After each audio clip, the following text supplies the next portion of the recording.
Hey guys, welcome to my channel, and today we're going to take a look at another horrible case with you. Twins Daniel and David have always made all the important decisions together since they were kids. They both chose to work as mechanics, cheered for the same sports team, and often finished each other's sentences. No one could have guessed that one day the brothers would plan an almost perfect crime together. After all, even if the police had managed to find traces of DNA, the prosecutor would not have been able to convince a jury of Dan or David's guilt. Standard forensic DNA analysis, as of today, cannot distinguish between identical twins because they have virtually identical genetic profiles, and a jury will always have room for reasonable doubt. It took law enforcement officials 10 years to catch the brothers. It was only because David decided to make a deal with the prosecutor and testified against Daniel that the police were able to solve the case that will be discussed today.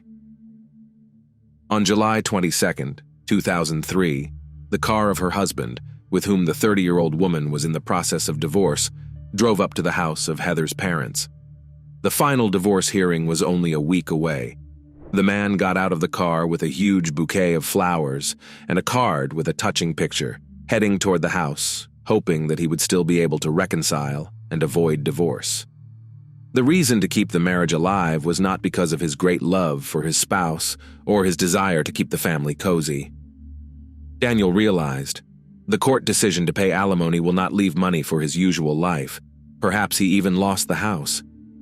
The man was desperately looking for a way out and expected to solve the problem with a bouquet of flowers and promises. The plan failed. Heather firmly rejected Daniel's proposal. The conversation turned violent, and Heather's father, Dave Springer, even had to intervene. Only after Dave promised to call the police did Daniel angrily yell that Heather was ruining his life and leave the house. Springer, a former member of the Denver Police Department, realized by some special instinct that his son-in-law was dangerous to his daughter. He asked her not to see him for the rest of the divorce proceedings. He would later say, "I was worried about what my son-in-law Dan DeWilde might do as the final divorce approached." He wanted to keep things under his control, but control was slipping away from him, and he was becoming more and more desperate, more and more hostile.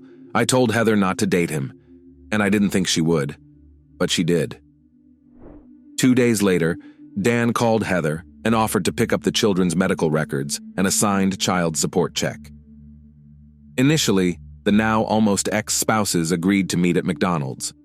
The young woman did not want to be alone with her ex-husband and planned to meet in a crowded place, taking her 2 children, who were 5 and 3 years old at the time.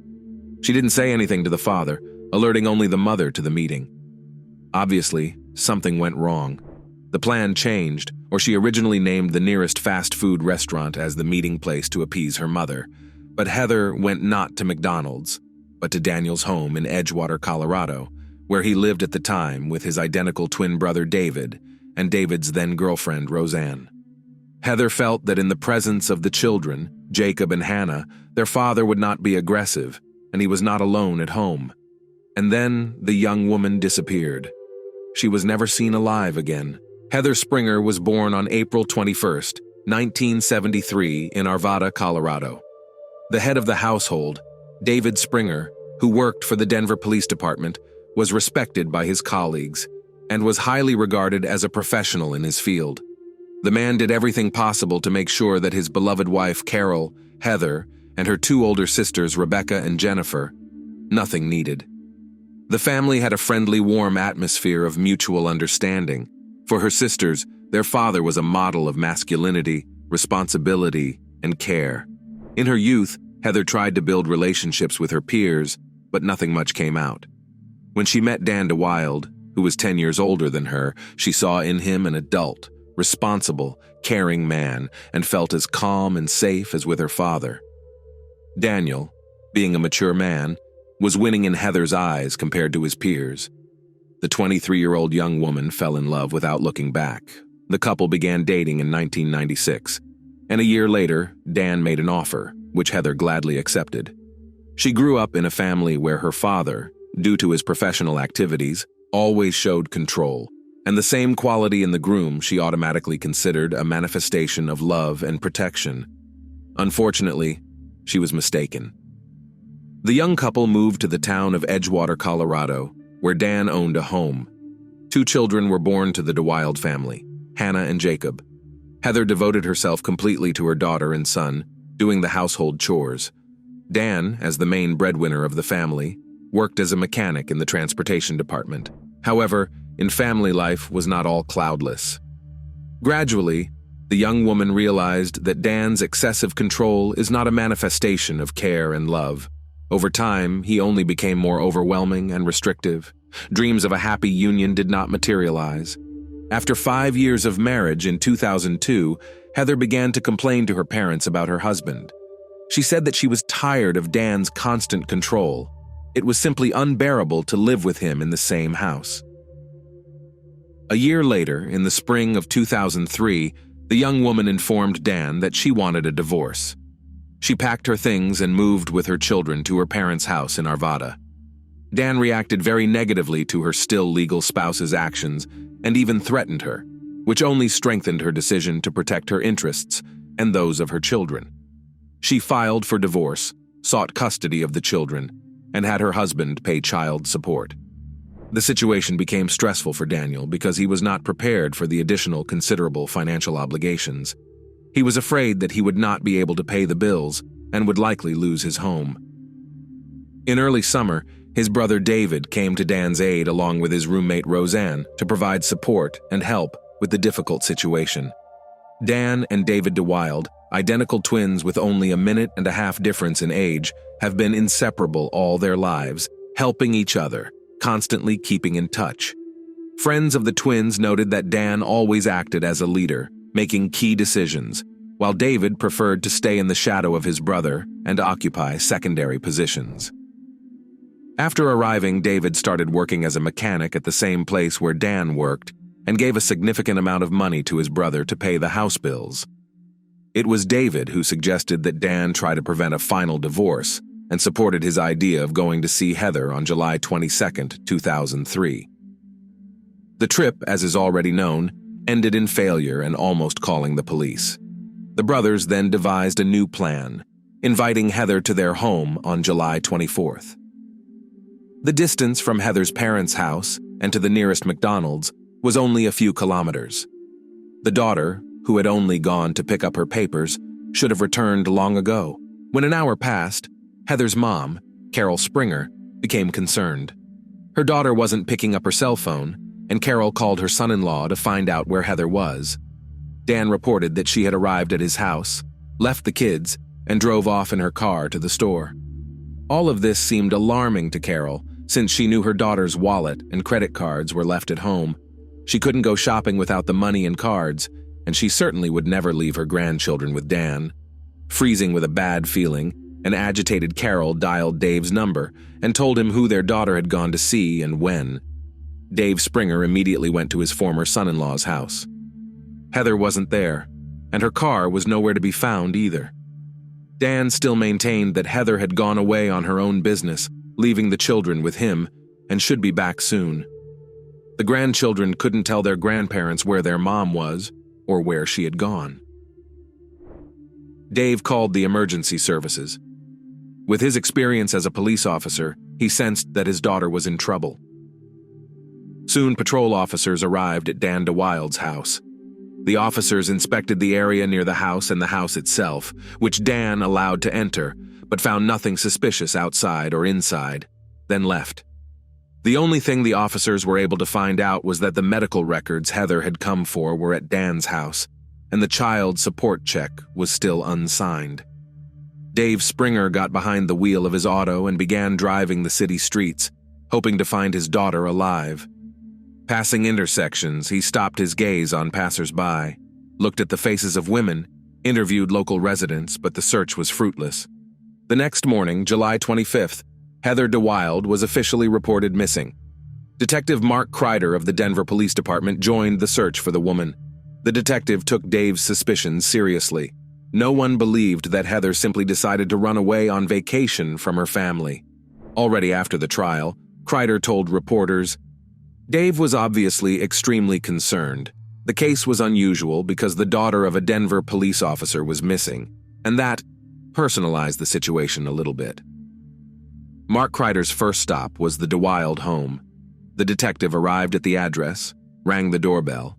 Dan DeWilde himself appeared on the doorstep. He wouldn't let the detective into the house. Without DeWilde's cooperation, Kreider had no right to inspect the house, which meant that important evidence could be missed.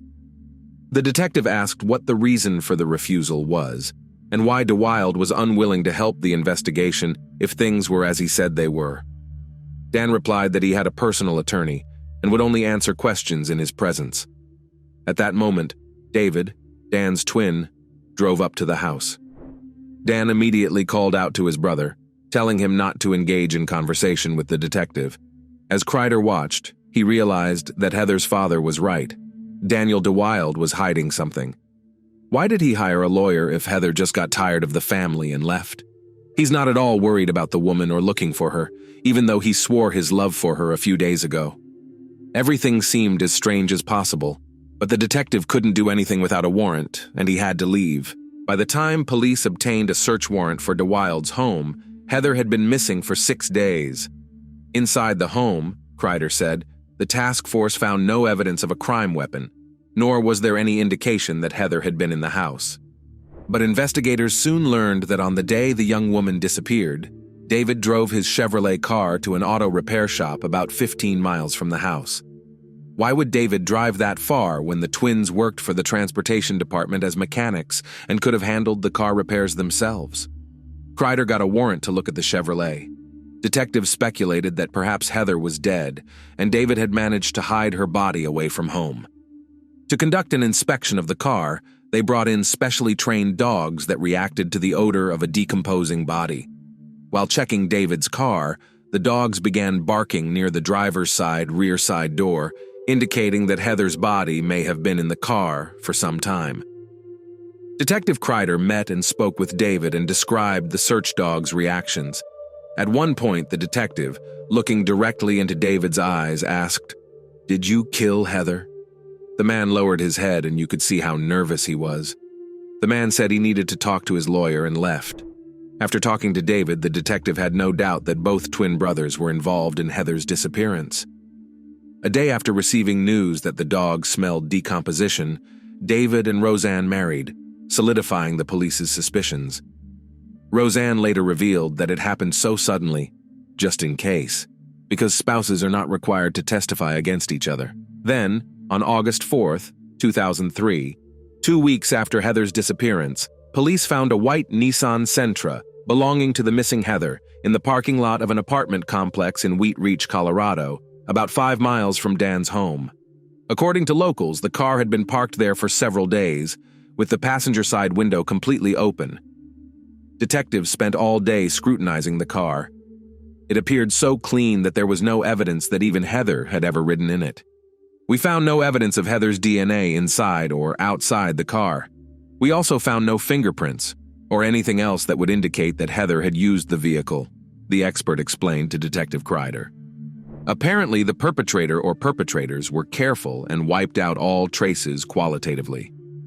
Investigators searched the wooded area south of the apartment complex where the car was found. They used trackers, thermal imaging cameras, and a police helicopter. The search, to their dismay, yielded no clues that could lead to Heather. It was at that moment that Carol and Dave realized they had lost their daughter forever. Exactly 1 month later, on September 4th, 2003, Heather's body was discovered by a road worker shoveling dirt on the road to the canyon. He noticed a large trash bag in the ground, and when he got closer, he called the police. In the meantime, the body had decomposed so badly that dental records had to be used for identification. The woman's face was covered with a mask made of duct tape, and rope was wrapped around her neck and wrists. The body was wrapped in garbage bags and secured with duct tape before being placed in a shallow grave. Family members identified the clothing as the one Heather left in to meet Daniel on July 24th. The medical examiner was unable to determine Heather's exact cause of death, but the nature of her injuries suggested that she was strangled or died of asphyxiation. Investigators realized that the twins were involved. The location where the body was found was in the same neighborhood as the workshop that David visited the day Heather disappeared. The trash bags in which the body was wrapped matched the general class characteristics of the bags taken from the DeWilde home. But it was circumstantial evidence. Direct evidence was lacking, and Kreider couldn't apprehend even one of the brothers, let alone both of them. Dave Springer felt crushed by the impossibility of doing anything. Heather was buried. Her parents placed a note in their daughter's casket with the phrase, "All she wanted was to love and be loved." There was a languid wait. No one told Heather's parents and sisters about the details of the investigation. It even began to seem to them that no one was dealing with the case at all. In fact, the investigation understood who was guilty, but the lack of evidence tied the hands of detectives. After 2 years, in 2005, in Denver changed the district attorney, who promised the Springer family to help in the investigation of the case. The formed investigation team once again thoroughly reviewed 1,500 pages of documentation and re-examined all the evidence and details of the case. However, these efforts yielded no new results. There was no physical evidence. DNA analysis did not reveal any links between the brothers and Heather's death. Detectives believed that in addition to the brothers to the case could be involved, and David's wife, Roseanne, who also lived in the house. But as an official spouse, she had the right not to disclose information about her husband. And so another 4 years passed. Heather's family still did not find a place. The father of the deceased admitted that sometimes he screams at night. He was sickened by the fact that Dan was sleeping peacefully on the loose, while their entire family was facing daily injustice. In 2009, the Heather DeWilde investigation was taken over by Russ Boot Wright. The new prosecutor took the task with the utmost seriousness. In 6 years, the volume of documentation grew from 1.5 to 30,000 pages. There were 15 additional boxes with important details. After a while, a DVD of home movies caught the attention of the new investigative team. It turned out that during their marriage, Dan and Heather had engaged in unusual practices. Dan played the dominant role and Heather willingly submitted. Dan liked to tie Heather up. When detectives examined the home videotape, they discovered an important coincidence. The way Dan was tying Heather up in this footage was very similar to the way the woman was tied up when her body was discovered. Detectives also identified Dan's profile on a dating site where he listed himself as a widower, even though Heather was reported missing at the time and her body had not yet been found. During the investigation, they were able to find a witness who had seen Dan, David, and Roseanne early one morning, near the spot where Heather's body was later found. In addition, thanks to new technology that has emerged in recent years, experts were able to reinvestigate phone conversations between David, Daniel, and Roseanne on the day of the crime. All three made 14 calls to each other, and detectives have now been able to find out the geographical location of each caller. David's cell phone was used right near where Heather's car was found, and from there he called his brother, and then Roseanne. Combining all of the information obtained, detectives brought the perpetrators to justice. With only circumstantial evidence, more than 8 years after the crime was committed, Dan, David, and Roseanne DeWilde were arrested on December 14, 2011. Each was charged with first-degree murder and conspiracy to commit first-degree murder. As prosecutors prepared for trial, investigators hoped to somehow provoke the DeWildes. They hypothesized that Roseanne might be the weak link and tried to turn her against the brothers. It didn't work. The woman continued to claim that neither she nor the twins were involved in the crime. Dan, David, and Roseanne spent 8 months behind bars awaiting trial. The first to break down was David. 9 years after the crime, the man confessed that Heather took the life of his twin brother Dan. Maybe it was the arrest, the billing records, or maybe he really loved Roseanne and wanted to get her out of harm's way by making a deal with the prosecutor. Or maybe he just analyzed everything and chose freedom after 12 years rather than waiting a lifetime for sentencing. Either way, David took the deal. If it wasn't for his testimony, the brothers probably would have gotten away with the crime. David gave all the gruesome details. According to the man, his brother Dan began planning the crime back in April 2003, after he was ordered to pay child support. He carefully thought out every move he made. When Dan told David about his plan and asked for help, he said that in case of refusal, he would still get rid of Heather, but only alone. David admitted that he was afraid for his brother. He thought that Dan couldn't do it alone. He would be caught and put in jail immediately, so David agreed to help. According to the plan, Heather and the children arrived at noon on July 24th, 2003. When Dan went to meet them, David allegedly tried to stop his brother, but he didn't listen. While the children played in the house, Dan took Heather to the garage, promising to return the now almost ex-wife's joint videos, which were allegedly stored there. In the garage, Dan grabbed Heather by the shoulders and threw her to the floor. According to David, he could have prevented the crime but didn't, continuing to just stand there and watch in silence. His brother took a hammer from the shelf and struck Heather several blows to the head, rendering her unconscious. Immediately after that, Dan took a rope, tied his wife up the same way he had tied her up during their intimate games, but this time he made a noose around her neck as well, and then suspended her from the garage roof. Dan's plan was that he wanted to make it look like his wife's death was an accident during their role-playing sessions. Leaving Dan in the garage, David drove Heather's car back to the apartment complex parking lot and thoroughly wiped the car down inside and out. By the time David returned to the garage, his brother had already wrapped his wife's body in garbage bags and placed it in the back seat of David's car. David checked the woman's pulse and made sure she was dead. He then got behind the wheel of the Chevrolet and drove to the pre-planned location where he was going to bury the body. Heather might never have been found if it hadn't been for a transmission problem in the car that forced him to hide the body elsewhere on the way to the canyon. Because David had to stop by an auto repair shop to get his car fixed, the investigation got clues about the car's movements.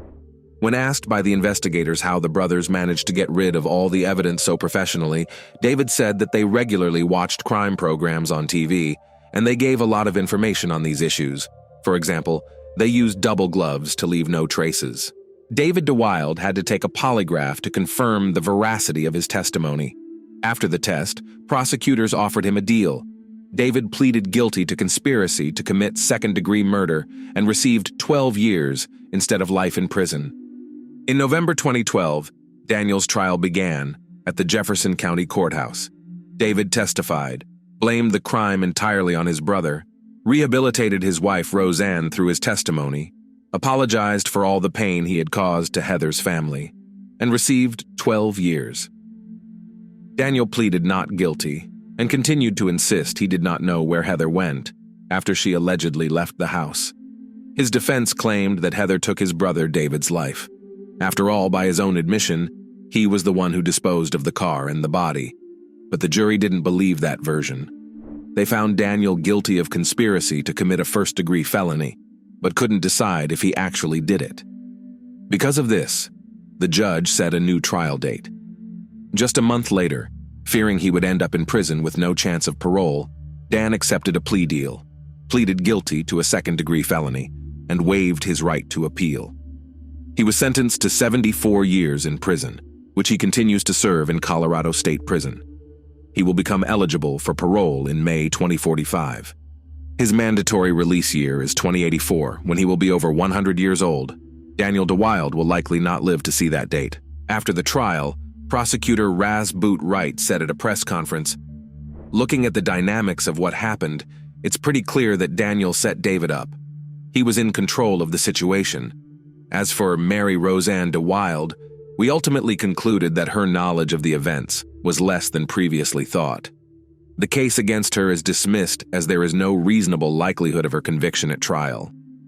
Roseanne continues to maintain that she didn't suspect anything and is waiting for David to be released." After Dan's arrest, Hannah and Jacob were taken into foster care by their own grandparents, Heather's parents. Dave Springer, Heather's father, has finally begun to sleep well at night. Thanks for watching, guys. Subscribe to the channel and also don't forget to click the bell. There are many shocking stories ahead.